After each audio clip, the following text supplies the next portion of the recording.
Hello everybody, we're here today to talk about some new significant federal regulations that have come down in recent weeks, including the new overtime rule and the impact it'll have on New York State employers. And I want to talk about it because it gets a lot of press. It'll be in all your publications, on your local news channels, and it'll be in all the trade journals as well. And it sort of has a unique application to New York State.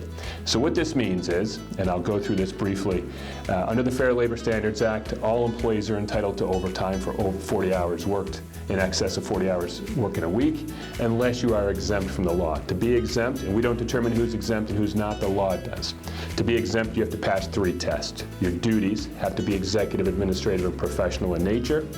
You have to be paid as if you are a salaried employee. That is, you can't be docked for pay if you leave early to go to your kid's soccer game. And then finally, you have to be paid a minimum salary. The federal minimum salary has been $684 a week, and it is a weekly calculation, not an annual calculation. That comes out to about $35,500 a year, and it's been that way for a long time. The federal government has proposed increasing that in 2 steps. July 1st, it'll increase to $844 a week, $43,000 annually, and then on 1/1/25, they propose the rate goes up to $1,128. That means $58,656 annually. However, as you know, New York State has its own minimum salary level for executive and administrative professionals that already far exceeds the federal level.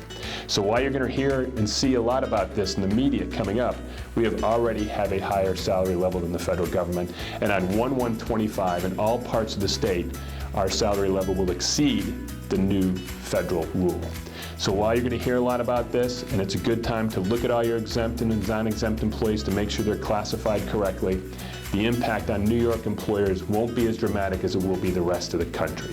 So while you read about this in the media, don't get too panicked about this.